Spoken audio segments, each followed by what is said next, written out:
Hi friends, welcome to Fragrance of My Life.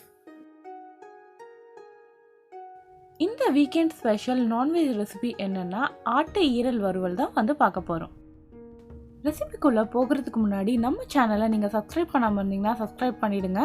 அப்படியே பக்கத்தில் இருக்க பெல் பட்டனை தட்டி அப்படியே ஆல்னு கொடுத்துட்டிங்கன்னா நான் போடுற வீடியோஸ் அப்டேட்ஸ் எல்லாமே நீங்கள் மிஸ் பண்ணாமல் பார்க்கலாம். உங்களுக்கு நம்ம சேனலில் வர கண்டென்ட் பிடிச்சிருந்ததுன்னா மறக்காமல் சப்ஸ்கிரைப் பண்ணிவிடுங்க. வாங்க இப்போ வந்து இந்த மட்டன் ஈரல் வறுவல் எப்படி செய்கிறதுன்னு பார்ப்போம். ஃபஸ்ட்டு ஒரு கடாயில் 1.5 to 2 டேபிள் ஸ்பூன் அளவு எண்ணெய் ஊற்றிக்கோங்க. எண்ணெய் சூடானதும் பட்டையும் கிராம்பும் சேர்த்துக்கலாம். ஒரு 1 இன்ச் பட்டை குட்டி குட்டியாக வெட்டி போட்டிருக்கேன், 2 கிராம்பு சேர்த்துருக்கேன், இதுவே வந்து போதும். பட்டையும் கிராம்பும் சேர்த்து ஒரு 30 செகண்ட்ஸ்க்கு அப்புறமா வெங்காயம் சேர்த்துக்கோங்க. இந்த வெங்காயம் பார்த்தீங்கன்னா 2 வெங்காயம் பொடியாக நறுக்கி வச்சுருக்கேன். இது வந்து பார்த்தீங்கன்னா 1/2 கிலோ லிவருக்கு வந்து போதுமானதாக இருக்கும். வெங்காயம் ஜஸ்ட் ஒரு 1 மினிட் வதங்கினதுக்கு அப்புறமா கருவேப்பிலையை வந்து சேர்த்துக்கலாம்.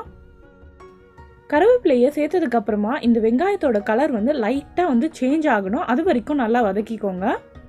இதுக்கு ஒரு 2 நிமிஷம் எடுக்கும். வெங்காயம் நல்லா வதங்கினதுக்கு அப்புறமா இஞ்சி பூண்டு விழுது சேர்த்துக்கலாம். 2 டேபிள் ஸ்பூன் இஞ்சி பூண்டு விழுது சேர்த்துருக்கேன். இப்போது இதோட பச்சை வாசனை போகிற வரைக்கும் நல்லா வதக்கிக்கணும். எப்போவுமே இஞ்சி பூண்டு சேர்த்ததுக்கப்புறமா கொஞ்சம் மீடியம் ஃப்ளேமில் வச்சுக்கோங்க. ஏன்னா இஞ்சி பூண்டு சேர்த்ததுக்கப்புறமா கொஞ்சமாக வந்து அடி பிடிக்க ஆரம்பிச்சிடும். நீங்கள் இது நான்ஸ்டிக்ன்றதால உங்களுக்கு அடி பிடிக்காது. நீங்கள் வேறு பாத்திரத்தில் செய்யும்போது இஞ்சி பூண்டு போட்டதுக்கப்புறமா கொஞ்சமாக வந்து அது பாத்திரத்தில் ஒட்ட ஆரம்பிக்கும். இப்போது ஃப்ளேமை வந்து லோ பண்ணிவிட்டு மசாலாக்களை நம்ம சேர்த்துக்கலாம். 1/2 டீஸ்பூன் மஞ்சள் தூள், 1/2 டீஸ்பூன் மிளகாய் தூள், 2 டீஸ்பூன் மல்லித்தூள்,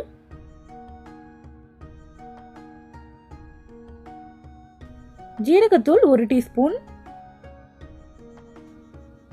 இது கூடவே இந்த வறுவலுக்கு தேவையான அளவு உப்பும் சேர்த்துட்டு நல்லா வந்து இந்த மசாலாவை இந்த வெங்காயத்தோட கலந்துக்கலாம். கொஞ்சமாக ட்ரை ஆகிற மாதிரி இருக்கும், அப்போ வந்து கொஞ்சமாக தண்ணி விட்டுக்கோங்க. ஒரு 1/2 டம்ளர் தண்ணி ஊற்றிட்டு வந்து நீங்கள் அப்படியே வந்து இதை வந்து ஒரு 2 to 3 நிமிஷம் வரைக்கும் அப்படியே விட்டுருங்க. நல்லா கொதி வரும். இந்த மாதிரி பாருங்கள், சைடில் வந்து நல்லா கொதி வருது இல்லையா? இந்த ஸ்டேஜில் நம்ம வந்து க்ளீன் பண்ணி வச்சுருக்க ஆட்டு ஈரலை வந்து சேர்த்துக்கலாம். இன்றைக்கி நான் 1/2 கிலோ ஈரல் வந்து நல்லா க்ளீன் பண்ணி வச்சுருக்கேன். இப்போது இதில் சேர்த்துட்டு இந்த மசாலாவோட நல்லா கலந்து விட்டுக்கலாம். கொஞ்சம் கொஞ்சமாக இந்த ஈரலோட கலர் வந்து பாருங்கள் அப்படியே சேஞ்ச் ஆகிட்டே வரும். ஒரு 3 நிமிஷம் இந்த மசாலாவில் வந்து அப்படியே வந்து வதக்கிக்கோங்க. அதுக்கப்புறமா இன்னும் 1/2 டம்ளர் தண்ணியை வந்து ஊற்றி நம்ம வந்து மூடி வச்சிடலாம். அப்போ தான் வந்து நல்லா சாஃப்டாக வந்து இந்த ஈரல் வந்து வேகும். இதை அப்படியே ஒரு 15 மினிட்ஸ் வந்து மீடியம் ஃப்ளேமில் வச்சிடலாம். பாருங்கள், ஈரல் வந்து நல்லா ரெடி ஆகிடுச்சு. அந்த தண்ணி எல்லாம் வந்து வற்றி போயிடுச்சு. நீங்கள் நடுவில் ஒரு தடவை வந்து கிளறி விட்டுக்கோங்க. 15 மினிட்ஸ்னால் அப்படியே வந்து விட்டுறாதீங்க. எதுக்குன்னா நீங்கள் வந்து 15 மினிட்ஸ் விடும்போது அந்த தண்ணி வந்து வற்றி போயிடுச்சுன்னா உங்களுக்கு வந்து ஈரல் வந்து அடி பிடிச்சிடும். அதனால் மினிட்ஸ்னால் ஒரு 5 மினிட்ஸ்க்கு ஒன்ஸ் வந்து நீங்கள் திறந்து பார்த்துட்டு நீங்கள் வந்து கரெக்டாக இருக்கா அப்படின்னு சொல்லிட்டு கிளறி விட்டுக்கோங்க. அப்படி வந்து ஈரல் வேகாமல் தண்ணி வந்து வற்றி போயிடுச்சுனாலும் நீங்கள் வந்து கொஞ்சமாக வந்து தண்ணியை வந்து தெளித்து விட்டுக்கலாம். ஈரல் வந்து ஒரு 15 மினிட்ஸ்லேயே வந்து ரெடி ஆகிடுச்சு. இப்போ வந்து மிளகு போட்டுக்கலாம். மிளகு வந்து ஃப்ரெஷ்ஷாக நம்ம இடித்து சேர்த்தோம்னா நல்லாயிருக்கும். நீங்கள் மிளகு தூள் இருந்ததுன்னா மிளகு தூள் கூட வந்து சேர்த்துக்கலாம். மிளகு தூள் வந்து ஒரு 2 டீஸ்பூன் வந்து சேர்த்துக்கோங்க. நல்ல காரசாரமாக வேணும் அப்படின்ட்டு விரும்புகிறவங்க ஒரு 1/2 டீஸ்பூன் அதிகமாகவே சேர்த்துக்கோங்க.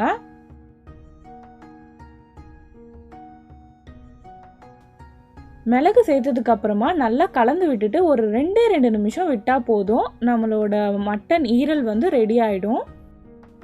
இதில் வந்து ஒரு சின்ன ப்ராப்ளம் என்ன அப்படின்னா, இது வந்து கொஞ்சமாக வந்து டைஜஷன் வந்து உங்களுக்கு வந்து லேட்டாக தான் ஆகும். ஸோ வந்து இந்த ஈரல் சாப்பிட்டோன்னே கொஞ்சமாக வந்து சுடு தண்ணி குடிச்சிக்கோங்க. அயன் டெஃபிஷியன்சி, அனிமிக்காக இருக்கவங்களுக்குலாம் இது ரொம்பவே நல்லது. இப்போ வந்து லாஸ்ட் அண்ட் ஃபைனல் ஸ்டேஜ், கொத்தமல்லியை தூவிட்டு ஒரு கிளறிட்டு நம்ம ஆஃப் பண்ணிடலாம். அவ்வளோதான், நம்ம ஈரல் வந்து ரெடி ஆகிடுச்சு. ஆட்டு ஈரல் வந்து பார்த்திங்கன்னா முக்கியமாக வந்து டெலிவரிக்கு அப்புறமா வந்து கொடுப்பாங்க. ஏன்னா வந்து அந்த நியூ மாம்ஸ்க்கு வந்து தேவையான அயன், ஜிங்க், பொட்டாசியம், பாஸ்பரஸ், கால்சியம்னு அவங்களுக்கு தேவையான அனைத்து சக்திகளும் வந்து இதில் இருக்கும். இதை வந்து ஒரு பவர் பேக் அப்படின்னு தான் வந்து சொல்லணும். ஆட்டு ஈரல் ரெடி ஆகிடுச்சு. இது வந்து நல்லா வெந்துருச்சானே இப்படி வந்து அழுத்தி பார்த்தாலே உங்களுக்கு நல்லா வந்து மாவு மாதிரி உடையும். உடஞ்சதுன்னா ரெடி ஆகிடுச்சு. இல்லை உங்களுக்கு இன்னும் கொஞ்சம் சாஃப்டாக வேணும்னா நீங்கள் தண்ணி தெளித்து இன்னும் கொஞ்சம் ஒரு 5 மினிட்ஸ் வந்து வேக விடலாம்.